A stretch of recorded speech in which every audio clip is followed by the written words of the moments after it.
I think I see better when I got my Glock beside me. I'm rolling up some pressure just to hide the pain inside me. I'm sliding in the SRT, but it feel like I'm with the gang, bitch. I can't never beef about a bop, man, fuck that lame, bitch. Pull up in my truck, I'm swinging, bitch, you know I lane switch. My niggas got the glizzy, yeah, we all up on the same shit. Just stay up in your lane, jit. This shit here can get dangerous. Hey, man, this shit here. Alright, so getting it in with the Ford. Got the diff dropped. Everything is ready to go. Most times I try to put the diff on jacks and then lower it just enough after I loosen all the bolts to where I can put the brackets on up top, and then I can just slide the bolt through, and then it makes it a lot easier. That way you don't have to take the diff completely out and then be trying to muscle that bitch back in, unless of course you got a trans jack or something like that. That'll make it easier, but I found it easier with just dropping it as low as I could and putting the brackets on. So diff is dropped. Now all I gotta do is throw everything back together. I lost all my footage that I made earlier today, but this is a kit. It's a 6-inch SUPERLIFT kit. So this is everything laid out aside from the front cross member, which I painted already. Just got it in the building drying. I've had 3 trucks back to back. Can't complain because I'm getting shit done and helping people out, so it don't even matter. But it's been raining just a little bit. Some of the rain's kind of like seeking in on the bottom. I gotta seal it on the bottom or something a little better. But yeah, we just grinding it out, bro. All right, so you know, whenever I got the welding shit out and the cutting shit out, it's been a long fucking day. So it took me about 6 hours because I've had to cut a lot of this lower control arm mount off, because whoever had this truck before, they did some shitty ass cuts. I ain't even gonna lie. There was a wrench with a hose connected to it holding the back of the fucking diff bolt. There was a rough country kit on here before from what the guy told me, and yeah, it looked like they just fucking cut this shit blind basically. But that's what happens whenever you have to work with shit that people have already fucked up. Like I said, watch who you fucking take your shit to, because this shit right here, it shouldn't have took me 4 or 5 hours to fucking get the diff put right way and put the fucking cross member in. The fucking diff was pushed back this way, and it would always grind up against that rack and pinion bolt up there, and it was getting irritating. And I got it figured out. The diff is in there, it's all secure, tightened up. Now I'm about to put the front cross member on and then lowers, and then I can just build up from there. Damn! Look at that. So got everything basically put together. Just got to put the rotors and the calipers on. I wanted to touch on an issue that everybody been fucking saying and everybody been talking about that I don't really even give a fuck about. They talking about the little Carolina squat rule or law, whatever the fuck they want to call it, North Carolina. At the end of the day, there's so many loopholes in that shit, it doesn't make any sense. Okay, say I get pulled over and my shit squatted and they give me a ticket for it.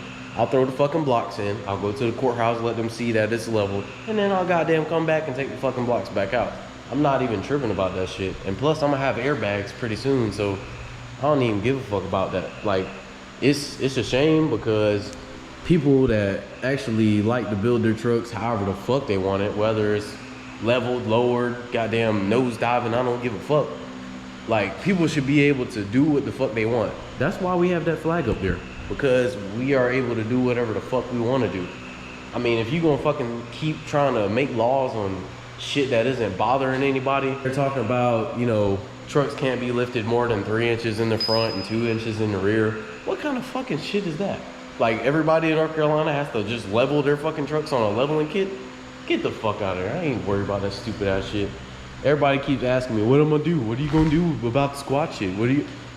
The same shit that I've been doing. Just like how everybody runs windshield tint, everybody runs fucking loud ass exhaust, everybody runs goddamn fucking PAs on the outside of the truck. All of that shit is illegal.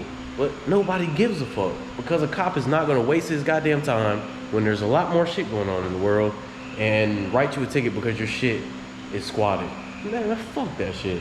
Now I understand the people that have like like fucking airplane squat, but my shit, like, bro, I can see the road, I can see everything I'm doing. Like, I don't, fuck them motherfuckers, man. That's my little rant on the little Carolina squat law. I don't really give a fuck. Like, all the YouTubers that hate it, fuck you. Yeah, I said it. Everybody that don't like it, fuck you.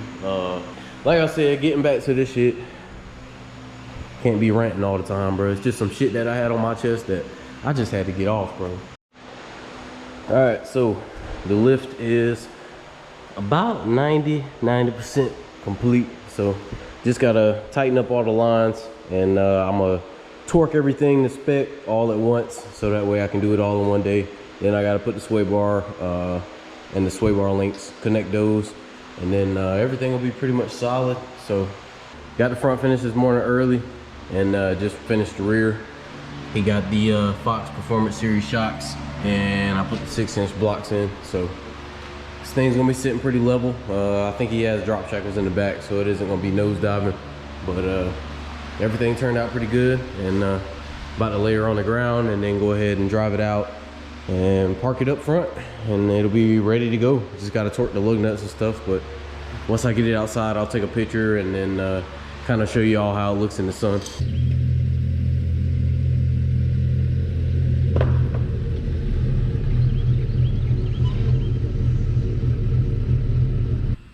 All right, so here she is. So this is a 6-inch SUPERLIFT all the way around with I think 2-inch drop shackles in the back, or I believe they may be at 1, but looking pretty good.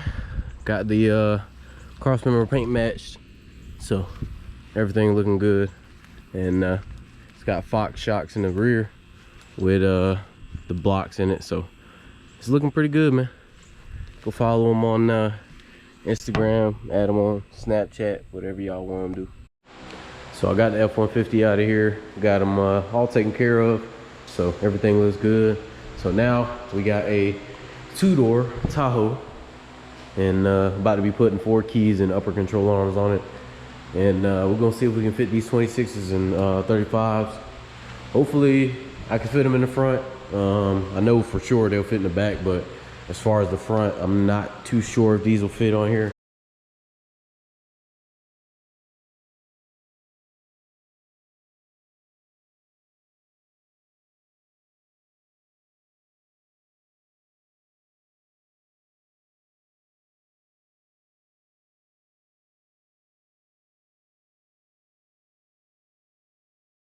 All right, so just got derailed with some issues. So as you see, I've used this same torsion bar unloading tool for a lot of shit.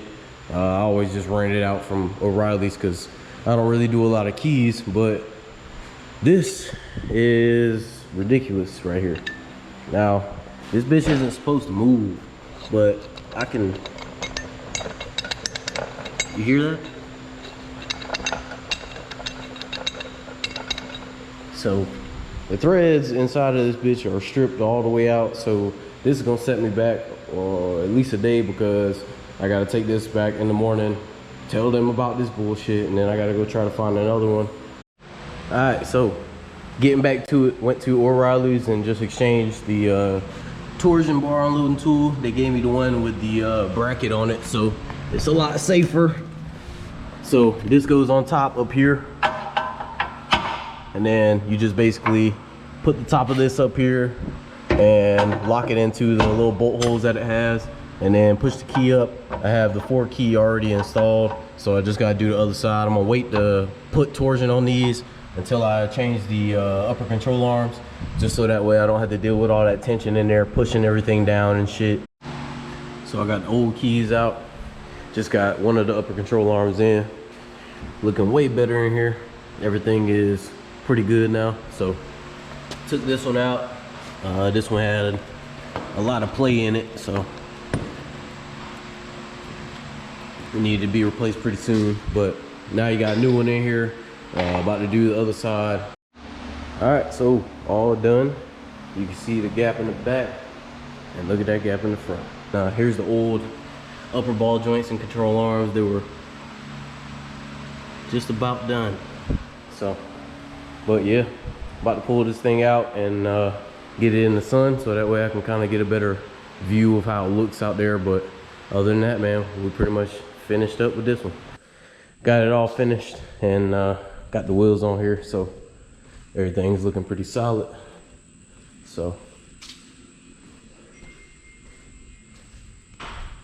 it's looking real good. I like this. This is exactly how I do mine if I had one. I promise you this would be exactly what I would do. This shit tough though, I ain't even gonna lie. And it clears in the back. I did a little bit of some self-clearance back there. And then as far as the front, I'm about to do a turn test, but all I can really see right now rubbing is the bottom of this valence. So I'm probably gonna just do a diagonal cut on this just to see if it'll get it off of there. Probably just like one from here all the way down, just so that way I don't have to cut up here. I don't believe it'll be hitting this bumper, but that's what we're about to find out. But as far as I'm concerned, I think it's just gonna be on the valence. It might touch this little pointy tip right here, so I might cut this in a kind of diagonal angle or just cut it straight through. But we'll see what we can do. As far as this little plastic piece that's part of the bumper, I can always take this shit out. I think it's only held in by like 3 bolts. All right, so as you see, my confirmations were true. So all I gotta do is cut this valence a little bit, and I shouldn't have to touch any of the bumper or this plastic bumper piece. So I'm gonna go ahead and cut this valence with a diagonal cut with the angle grinder, and then we should be pretty good. And then I'll get her rolling out, take a picture, and then she'll be ready to ride. So here's how she looks. This is 3" 4 keys, not turned all the way up, of course, but got upper control arms upgraded, and then 26s and 35 LTZs. Looking pretty good, man. I like how it looks. It's pretty clean, simple. Like I said, this would be exactly how I would do mine if I had one.